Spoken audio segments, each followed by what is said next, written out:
อปีบาจะทาตากูแต่เจอชาร์ลเลตเทรคเกอร์หรือก็ชาร์ลเลตกรุ๊ปโบเดซ่าแต่ปีโมเดลนี้อันนี้มันทาคือเจียรถยนต์ได้กำปงแต่เป็นนิยมคลั่งซึ่งแต่ใจตัวบ้านปวดเมียนปีแต่จนทาตารถยนต์ปีนั้นเมียนตุ่มหงบอกปันให้ดูก่อนจังยมลงบางห้างต่างประเทศขังขนมจุดบางโอนทำดอกต่อแล้วยังโจtừมือชาร์ลเลตเทรคเกอร์มันจากนั้นทาตาตุ่มหงในประเทศขังขนมวิเมียนสับเพียบทมแต่เลยแบบปันนาบ้าโม้คือเครื่องมองหาจะตรงtừ năngផ្នែក design ของក្នុងសិនសម្រាប់កាប៊ីនផ្នែកខាងមុខ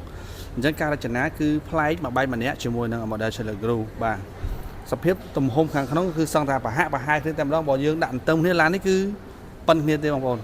มันធំជាងគ្នាប្រហែលទេបាទ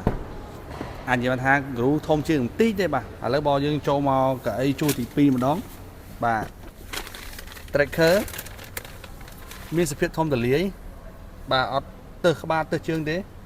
អញ្ចឹងយើងទៅមើលCharlotte Group ម្ដងព្រោះពីរនេះតម្លៃมันលើសគ្នាប្រហែលទេបងប្អូន Tracker តម្លៃវានៅតែរក្សាតម្លៃពិសេសដដែលត្រឹមតែ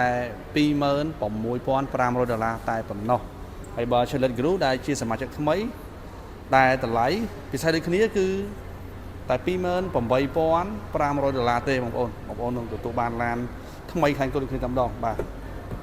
ឡូវមកខាត់ពេលយូរយើងមកមើលផ្នែកខាងក្នុងនៅកៅអីជួរមុខសម្រាប់ model Charlotte Group នេះការ design គឺស្អាតមួយបែបម្នាក់បាទតាក់ទាញមួយយ៉ាងម្នាក់បាទអញ្ចឹងបើសិនជាបងប្អូនចង់បានភាពតាក់ទាញបែបថ្មីអាចពិចារណាទៅលើ Charlotte Group ហើយបើទំហំវិញបាទទំហំកៅអីផ្នែកខាងក្រោយប្រហែលតែគ្នាទេបងប្អូនតលាយដូចតែគ្នាទេអត់មានអីលើសខ្វះគ្នាប្រហែលទេគ្រាន់តែថាការ design មួយបែបម្នាក់តម្លៃនិង option គឺខុសគ្នាតិចតួចទេអញ្ចឹងបើសិនជាបងប្អូនចង់ចាយ